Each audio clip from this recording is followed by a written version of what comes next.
प्राचीन भारत के एक शांत बौद्ध मठ में एक युवा भिक्षु आनंद रहता था।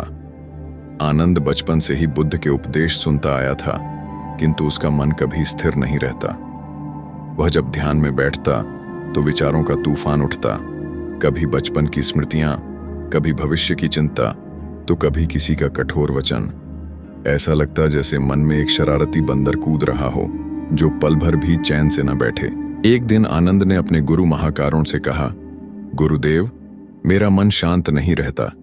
मैं ध्यान करना चाहता हूं, पर यह बंदर सा मन मुझे चैन से बैठने नहीं देता। गुरु मुस्कुराए, आनंद, इस बंदर को पकड़ने की कोशिश व्यर्थ है, पर इसे मित्र बनाया जा सकता है। गुरु आनंद को बांस के वन में ले गए और बोले, जैसे हवा को पकड़ा नहीं जा सकता, वैसे ही विचारों को भी पकड़ना मत, उन्हें आते जाते देखो। आनंद ने गुरु की बात मानकर अभ्यास शुरू किया। वह हर विचार को बस आते जाते देखता। कुछ ही दिनों में उसने अनुभव किया कि विचार स्वतः शांत होने लगे। फिर गुरु ने उसे एक दीपक दिया और कहा, इस लौ को निहारो।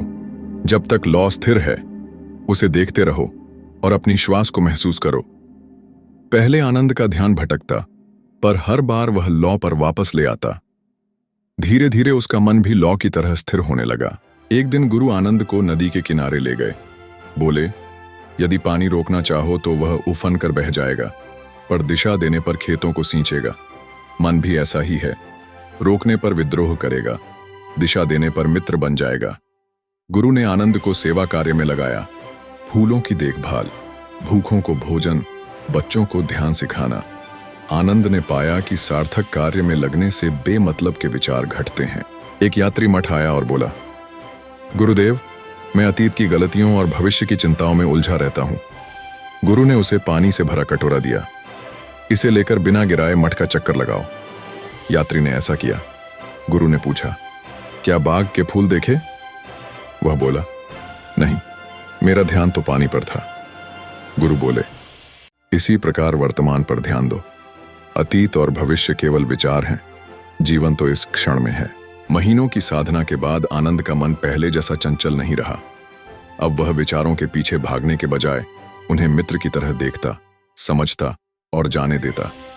उसका मन का बंदर अब शांत और प्रशिक्षित हो चुका था। नए साधकों से वह कहता, मन को दबाओ मत, समझो, विचारों से भागो मत, उन्हें देखो। धीरे धीरे मन तुम्हारा सबसे अच्छा साथी बन जाएगा। मन को नियंत्रित करने का रहस्य उसे दबाने में नहीं, बल्कि समझने और दिशा देने में है। ध्यान कोई युद्ध नहीं, बल्कि अपने ही मन से मित्रता है। सीख, विचारों को आते जाते देखो। ध्यान एक बिंदु पर केंद्रित करो। सार्थक कार्य में मन लगाओ।